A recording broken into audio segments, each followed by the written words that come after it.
आप सभी का स्वागत है एस के कोचिंग क्लासेस में। कल हमने लेंस का नियम पढ़ा है, आज आगे चलते हैं लेंस के नियम से।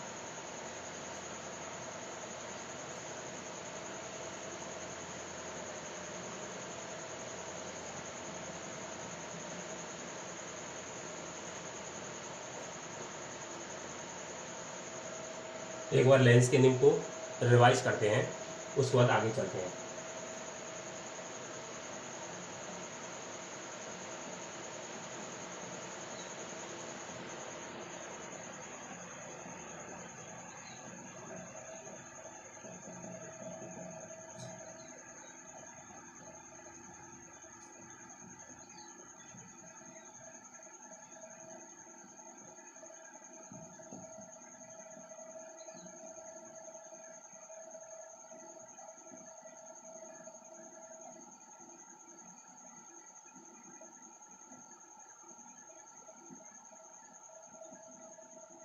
पहले लेंस का नियम देखो, हम क्या करते हैं, केवल एक चुंबक और एक कुंडली से ही हल करने वाले हैं।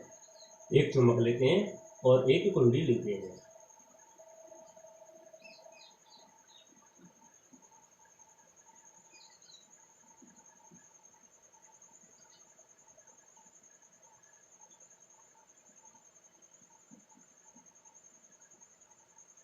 बस इतने से पूरा का पूरा आंसर क्लियर होने वाला है।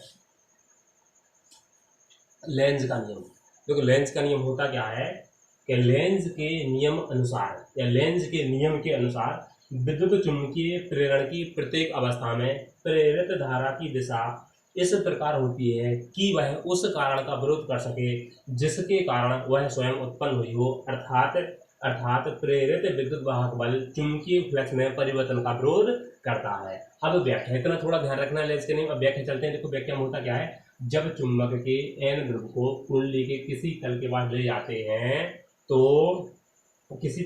जाते हैं तो कुंडली में प्रेरित धारा उत्पन्न हो जाती है। प्रेरित धारा की दिशा इस प्रकार होती है कि वह चुंबक के एन ध्रुव को कुंडली के पास ले जाने का विरोध कर सके। यह तभी संभव है जब कुंडली का वह तल एन ध्रुव की भांति कार्य करे। क्लियर। अब इसके विपरीत जब चुंबक के एन ध्रुव को कुंडली से दूर ले जाते हैं तो कुंडली में पुनः विद्युत धारा प्रेरित हो जाती है। इस प्रेरित धारा की दिशा इस प्रकार होती है कि वह चुंबक के एन ध्रुव को कुंडली से दूर ले जाने का विरोध कर सके। यह तभी संभव है जब कुंडली का वह तल एस ध्रुव की भांति कार्य करे। कोई दिक्कत? ये व्याख्या खत्म हो गया, ये भी पॉइंट हो गया और ये भी हो गया। अब चलते हैं लेंस का नियम ऊर्जा संरक्षण नियम के अनुकूल। ये मोस्ट चैप्टर है, अति महत्वपूर्ण है, परीक्षा में इतना पूछा जाता है। ठीक है, तो इसके लिए हेडिंग लगाते हैं लेंस का नियम ऊर्जा संरक्षण नियम के अनुकूल, और ये भी इससे ही पूरा का पूरा होने वाला है। इतना ही इसमें मोस्ट है, बस इसको ध्यान रखना, इसको सीखना है, इससे ही पूरा का पूरा उत्तर अपना क्लियर होने वाला है। चलते हैं लेंस का नियम ऊर्जा संरक्षण नियम के अनुकूल। अब इसको चलते हैं, जब चुंबक के एन ध्रुव को कुंडली के पास ले जाते हैं, कुंडली के किसी भी तल के पास ले जाओ, इस तल के पास या इस तल के पास, बस ले जाना है मैं चुंबक का एन ध्रुव। तो चुंबक के एन ध्रुव को कुंडली के किसी तल के पास ले जाने पर लेंस के नियम के अनुसार कुंडली का वह तल क्या बन जाएगा? एन ध्रुव। जब चुंबक के एन ध्रुव को कुंडली के किसी तल के पास ले जाएंगे तो कुंडली का वह तल एन ध्रुव बन जाएगा, और जब दूर ले जाएंगे तो कुंडली का वह तल क्या? एस ध्रुव बन जाता है। कुंडली का वह तल एस ध्रुव की भांति कार्य करना चालू हो जाएगा। तो देखिए चलते हैं, चुंबक के एन ध्रुव को कुंडली के किसी तल के पास ले जाते हैं तो लेंस के नियम के अनुसार कुंडली का वह तल एन ध्रुव बन जाता है, जिससे चुंबक और कुंडली के मध्य क्या है? प्रतिकर्षित बल कार्य करने लगता है। इस प्रतिकर्षित बल के विरुद्ध चुंबक को कुंडली के पास ले जाने में कोई कार्य करना पड़ता है। यही कार्य विद्युत ऊर्जा अर्थात प्रेरित धारा में परिवर्तित हो जाता है। ठीक है, इसके विपरीत जब चुंबक के एन ध्रुव को कुंडली से दूर ले जाते हैं तो लेंस के नियम के अनुसार कुंडली का वह तल एस ध्रुव बन जाता है, जिससे चुंबक और कुंडली के मध्य आकर्षक बल कार्य करने लगता है। ठीक है, क्लियर, कोई दिक्कत? इस आकर्षण बल के विरुद्ध चुंबक को कुंडली से दूर ले जाने में, जब हम चुंबक को कुंडली से दूर ले, अब इसमें क्या हो रहा है कि चुंबक और कुंडली पर क्या है, आकर्षक बल कार्य कर रहा है। ठीक है, तो इस आकर्षण बल के विरुद्ध हमें क्या है, चुंबक को कुंडली से दूर ले जाएंगे तो कोई ना कोई तो कार्य करना पड़ेगा। तो इस आकर्षण बल के विरुद्ध चुंबक को कुंडली से दूर ले जाने में कार्य करना पड़ता है। ठीक है, फिर यही कार्य विद्युत धारा अर्थात प्रेरित धारा में परिवर्तित हो जाता है। अतः स्पष्ट है कि लेंज का नियम ऊर्जा संरक्षण नियम के अनुकूल होता है। क्लियर, कोई दिक्कत? अगले हेडिंग लगाते हैं यहाँ से।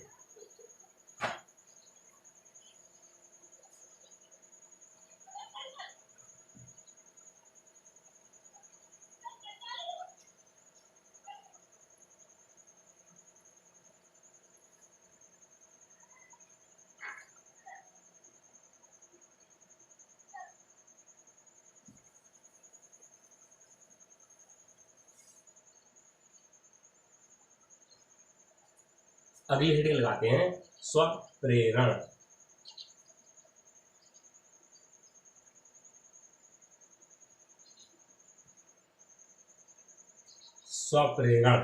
स्वप्रेरण को समझते हैं, इसमें होता क्या है, इसमें चलता क्या है। तो स्वप्रेरण देखिए क्या है। स्वप्रेरण, इसमें हम स्वप्रेरण में क्या करते हैं, एक कुंडली लेंगे छोटी सी, और उस कुंडली पे क्या है, तांबे का विद्युत रोधी तार या वायर लपेट देते। ठीक है, देखिए एक कुंडली ले ली हमने छोटी सी,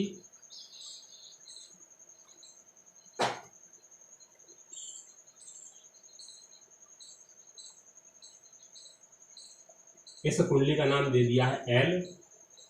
ठीक, इस कुंडली पे एक वायर लपेटेंगे,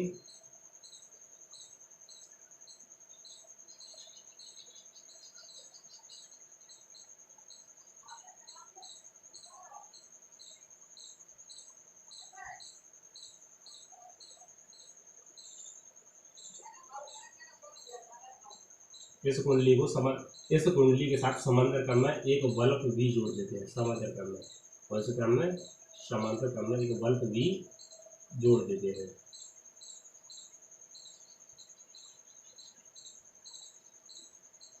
ये बल्ब भी जोड़ा है, इसको नाम दे दिया है बी। अब इस कुंडली के साथ क्या है, एक सेल लगाएंगे ई।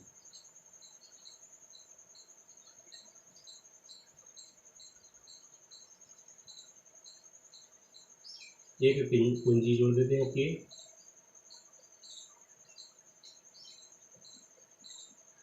और धारा नियंत्रक जोड़ेंगे RH।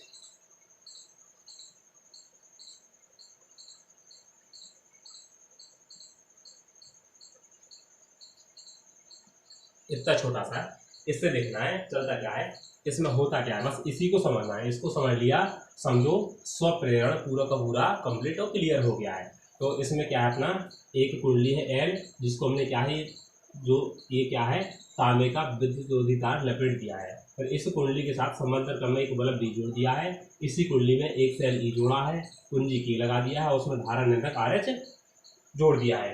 अब इसमें देखो क्या होता है, स्वप्रेरण।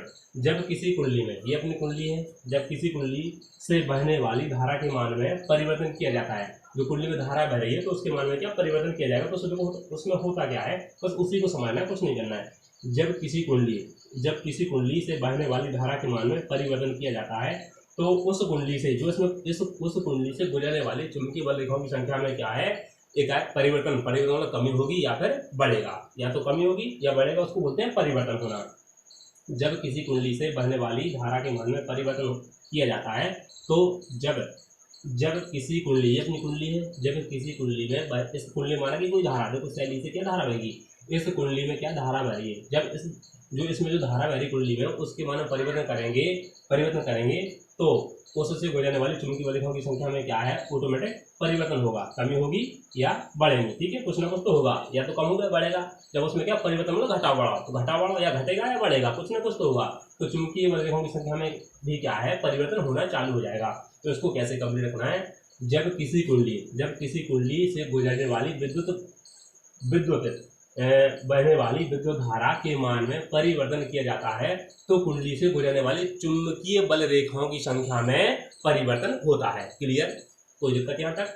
तो देखो कैसे ध्यान रखेंगे, किसी कुंडली, ये अपनी कुंडली है, सब किसी बोले, ठीक है, किसी कुंडली में बहने वाली, जो उसमें धारा बह रही उसको, किसी कुंडली में बहने वाली धारा के मान में परिवर्तन, मतलब कुंडली में धारा बह रही है तो उसके मान में हम परिवर्तन करेंगे तो इस कुंडली में बहने वाला, इस कुंडली में जो चुंबकीय फ्लक्स में परिवर्तन होगा। ठीक है, तो ध्यान कैसे रखेंगे, किसी कुंडली में बहने वाली धारा के मान में परिवर्तन किया जाता है तो उस कुंडली से गुजरने वाली चुंबकीय बल रेखाओं की संख्या में परिवर्तन होता है, जिसके कारण उसी कुंडली में प्रेरित धारा उत्पन्न हो जाएगी। इस कुंडली में ऑटोमेटिक धारा उत्पन्न हो जाएगी। ऐसा स्वप्रेरण के कारण होता है और इस घटना को स्वप्रेरण कहते हैं। ठीक है, कोई दिक्कत? अब यहाँ से हेडिंग लगाते हैं, स्वप्रेरण का प्रायोगिक प्रदर्शन।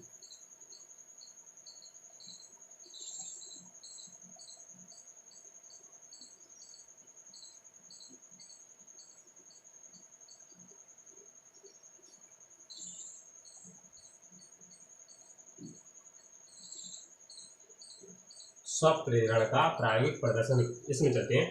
तो स्वप्रेरण का प्रायोगिक प्रदर्शन चित्र में प्रदर्शित है, लिखते हैं। इसमें एक कुंडली है जो तांबे की विद्युत तार को लपेट कर बनाई गई है। क्लियर, माना कि इसमें एक कुंडली है जो तांबे की विद्युत तार को लपेट कर बनाई गई है। इसके साथ एक सेल ई कुंजी के तथा धारा नियतांक RH जोड़ देते हैं। कुंडली के साथ समांतर क्रम में बल्ब भी जोड़ देते हैं। कोई दिक्कत यहाँ तक? Any problem? ठीक है, आगे देखिए। अब देखो हम क्या करेंगे, कुंजी हमारा क्या भी खुला हुआ है, इस स्थिति में कुंजी को खुला हुआ बोलेंगे। जब इसको हम क्या है, इसको यहाँ टच कर देंगे तो उसको बोलेंगे बंद। ठीक है, जब कुंजी के को दबाने पर या बंद करने पर एक ही बात है, कुंजी के को दबाने पर सेल ई से जो धारा बहेगी उससे क्या अपना बल्ब भी मंद प्रकाश से, मतलब एकदम धीमा प्रकाश से क्या जलना चालू हो जाएगा। ठीक है, तो कुंजी के को दबाने पर सेल ई की सहायता से बल्ब भी मंद प्रकाश से जलने लगता है। तो अपना देखो क्या लिखा, कुंजी के को दबाने पर सेल ई से बहने वाली धारा के कारण बल्ब भी, देखो कुंजी के को दबाने पर सेल ई से बहने वाली धारा के कारण बल्ब भी मंद प्रकाश से जलने लगता है। क्लियर, बंद का जल रहा वाला।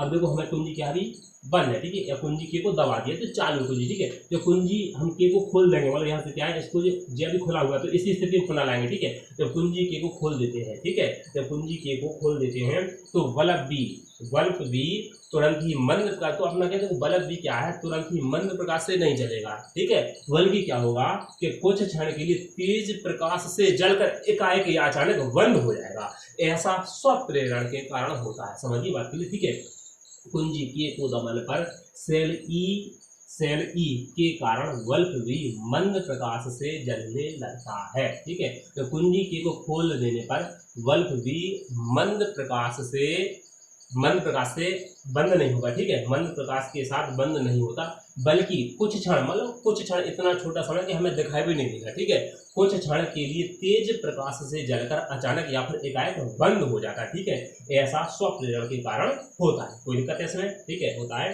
देखो परपथ को भंग कर देने पर, जो अपना परपथ पूरा का पूरा परपथ को भंग कर देने पर कुंडली एल, जो अपनी कुंडली एल है, इसमें क्या है, देखो जैसे यहाँ से करंट गया, देखो ऐसा एक यहाँ से कुंडली को दबाएंगे तो यहाँ से जाएगा, तो देखो यहाँ पर देखो ध्यान से, देखो यहाँ से जो करंट आएगा तो बल्ब में जाएगा तो धीमा जलेगा, और वही करंट देखो कुंडली में जाएगा, इधर जाएगा कि नहीं जाएगा, तो कुंडली में क्या है, चुंबकीय फ्लक्स में क्या है, उधर ऑटोमेटिक परिवर्तन होगा। अब जैसे हम यहाँ पर इस परपथ को भंग करेंगे तो ये कुंडली है, इसमें जो चुंबकीय फ्लक्स चला था उसमें एकाएक गिरावट आएगी, ऑटोमेटिक गिरावट आएगी, मतलब एकदम उसका मतलब शून्य होगा। तो जैसे यहाँ से इसको खोलेंगे तो उसका पूरा रिटर्न है, ये जो प्रेरित धारा उसमें उत्पन्न हो जाती है वो अपने पूरी एक साथ निकलेगी तो बल्ब बी में जाएगी, तो बल्ब बी क्या होगा, एकदम से तेज प्रकाश से जलेगा और फिर एकदम से पूरा बंद हो जाएगा। आ रहा समझ में? ठीक, यदि नहीं आ रहा समझ में तो मेरा सबके पास नंबर है, उसको व्हाट्सअप करके मैसेज कर देना, पूछ सकते हो। ठीक है, कोई दिक्कत? ठीक है, तो अपना बल्ब क्या है, मंद प्रकाश से ना बुझकर या बंद नहीं होता है, बल्कि क्षण मात्र के लिए तेज प्रकाश से जलकर बंद हो जाता है। ठीक है, ऐसा स्वप्रेरण के कारण होता है। ठीक है, फिर क्या है, देखो परपथ को भंग कर देने पर कुंडली एल से गुजरने वाली चुंबकीय बल रेखाओं की संख्या में क्या है, बंदरगाहों की संख्या में अचानक कमी अर्थात परिवर्तन होता है, जैसे कि अभी भी बता दिया, ठीक है, कमी होती है, ठीक है। इस प्रेरित धारा के कारण ही बल्ब भी क्षण मात्र के लिए तेज प्रकाश से जलकर बंद हो जाता है। बस ये अपना हो गया पूरा का पूरा, स्वप्रेरण हो गया, ठीक। कोई दिक्कत हो उसमें तो पूछ सकते हो, ठीक है। इस पर अपना नेक्स्ट क्वेश्चन है स्वप्रेरण गुणांक। स्वप्रेरण गुणांक, इसके बाद नेक्स्ट क्वेश्चन है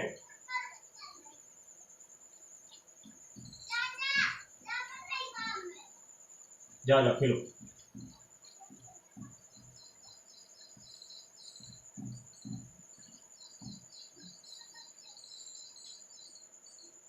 जाओ तो लोग बाहर जाओ, अभी बाहर जाओ, इधर मत आओ। स्वप्रेरण गुणांक,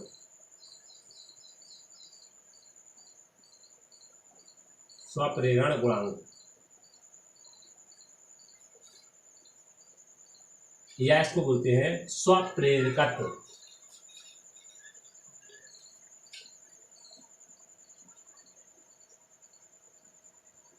स्वप्रेरकत्व ये छोटा सा है, इसको नोट बस देख लेना और लेना, ज़्यादा मुश्किल नहीं है। अब नेक्स्ट क्वेश्चन दूसरी क्लास में देता हूँ।